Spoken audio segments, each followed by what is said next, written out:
Most bikes for 700 bucks don't really impress me. There's just not a lot to get excited about. And sometimes I question my life's decisions when I say yes to reviewing a bike in that price range. But I'm glad I did with this. This is the Oraimo Monster 100. Because really this is a monstrous bike. Now looks are deceiving because this is actually a very good bike. In fact, this might be the best bike I've reviewed for $700. Speed was the first thing that impressed me. Most bikes in this price range, I'm topping at about 15 to 18 miles per hour, but not with this. 1 is 8, 2 is 9, 3 is 13, 4 is 14, and 5 is 20. That's 20 miles per hour for pedal assist. How about the throttle? And that tops out at 20. 20 miles per hour is a good speed for a bike in this class. Now for something like this, you wouldn't expect a fast and poppy start, but you got it. Up from a standstill, here we go. Whoa, wow, that is very poppy. Like a quarter of a revolution, that power comes on. There's a bunch of bikes that are 4 times the price of this that don't have nearly the motor sensitivity that this has. Going 50 miles an hour if I stop pedaling.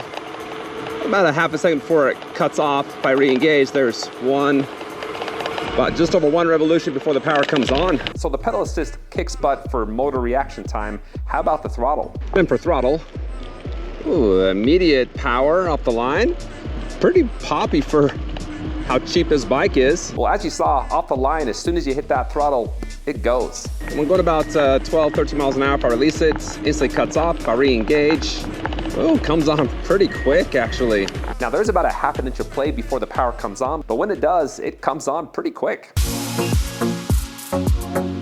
Now you're looking at this and you're thinking, there's no way this is gonna climb anything. It looks tiny, weak, and pathetic. But again, that is not the case. This has got some serious torque for hills. At the steepest part, it's about 7 to 8% grade, and I do have 80% charge on the bike.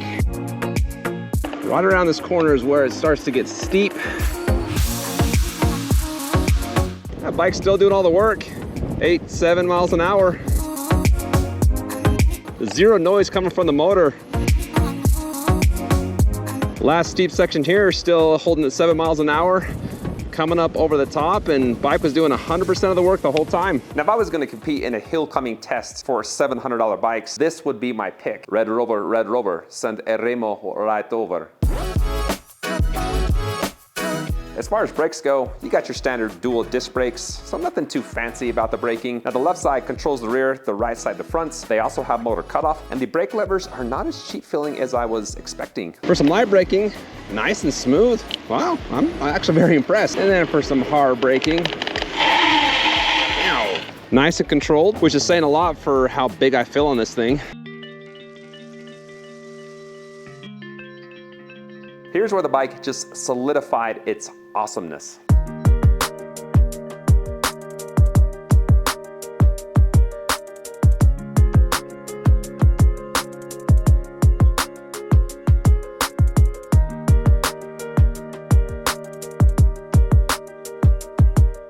That wraps up the range test. My app recorded 15.76 miles with 593 feet of elevation gain. Anything over 15 miles at 20 miles per hour is awesome for a bike in this price range. Most bikes are like 9 to 12. Now the company says you can get up to 60 miles. I think that's gonna be a big stretch. Unless you're going like 10 to 13 miles per hour, maybe you could get somewhere up there.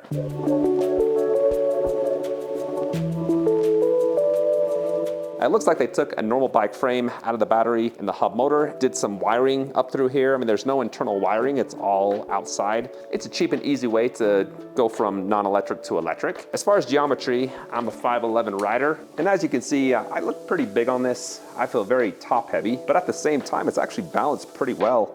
Not too bad. I feel a little nervous riding without any hands. If I begin to pedal, power comes on a little abrupt. If I stop, cuts out pretty quick. The nice thing about this is you can raise the handlebars. I do have them pushed all the way forward, and so my stance is more aggressive, but you can bring those up about 4 or 5 inches and make it more of a commuter bike. You got mountain bike style handlebars, plenty wide enough for the size of the bike. Well, if you don't like big and bulky bikes, you're gonna like this. You know, I'm talking to you smaller riders out there that are kind of nervous with those big old fat bikes. Managing and controlling this is quite easy, as you would expect. There's not a lot of weight to it. As far as the overall feel, not too bad. Only thing that's making noise is the battery.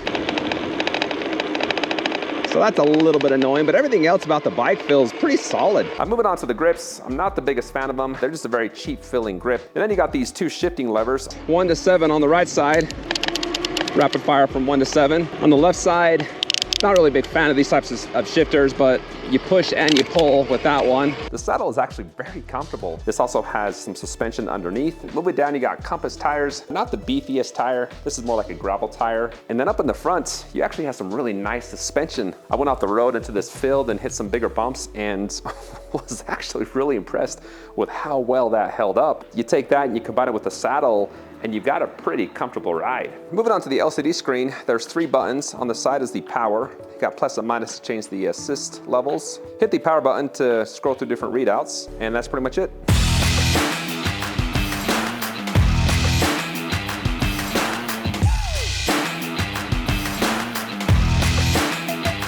As you can tell throughout the review, I'm a fan of the bike. $700. I would definitely recommend this to anybody who is looking for a bike in this price range. So anyway, hopefully you enjoyed the review. I do appreciate you guys hopping on here and checking out my content, and have a good day.